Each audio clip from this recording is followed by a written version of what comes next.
personal at professional na background.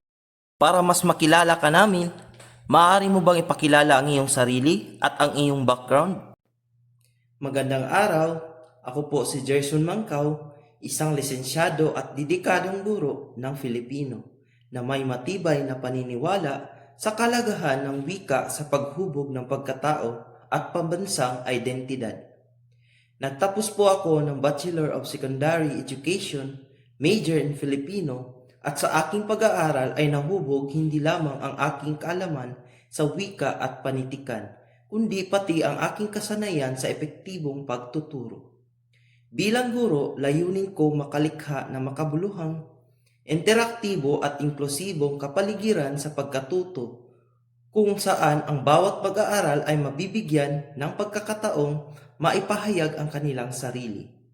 Naniniwala rin ako sa patuloy na pagkatuto kaya aktibo akong dumadalo sa mga seminar at training upang mapahusay ang aking profesional na kakayahan. Maraming larangan ang maaaring tahakin, ngunit pinili mo ang pagtuturo ng Filipino. Maaari mo bang ibahagi kung bakit mo pinili ang kursong ito? Pinili ko po ang kursong ito dahil sa aking malalim na pagmamahal sa wikang Filipino at panitikan. Naniniwala ako na ang wika ay hindi lamang instrumento ng komunikasyon, kundi salamin ng ating kultura, kasaysayan at pagkakakilanlan bilang Pilipino. Nais kong maging bahagi ng paghubog sa kabataan upang mapahalagahan nila ang sariling wika sa gitna ng globalisasyon. Bukod dito, nakita ko rin ang aking sarili bilang isang tagapagbahagi ng kaalaman na may kakayahang magbigay inspirasyon sa mga mag-aaral. Para sa akin, ang pagiging guro ay hindi lamang propesyon, kundi isang bokasyon na nangangailangan ng dedikasyon, malasakit at pagmamahal sa pagtuturo. Bilang isang aplikant, mahalaga sa amin na malaman ang iyong mga kakayahan. Ano ang maituturing mong lakas bilang guro ng Filipino? Ang aking pangunahing lakas ay ang pagiging malikhain at masinop sa pagdidisenyo ng mga aralin.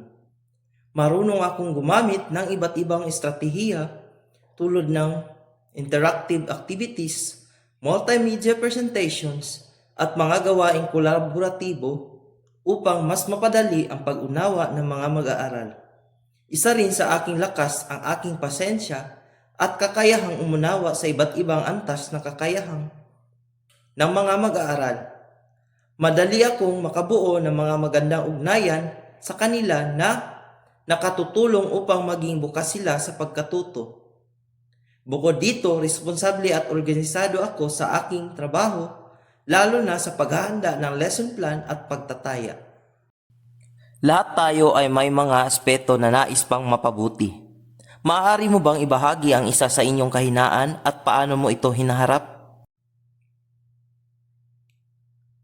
Isa sa aking kahinaan ay ang pagiging masyadong detalyado sa pagpapaliwanag ng aralin na kung minsan ay nakakaapekto sa oras ng talakayan. Gayunpaman, ginagawa ko itong oportunidad upang mapabuti ang aking time management.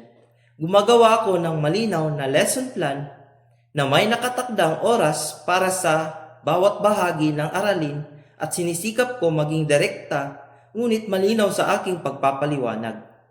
Humihingi rin ako ng feedback mula sa aking mga kasamahan at mag-aaral upang malaman kung saan pa ako maaaring mag-improve.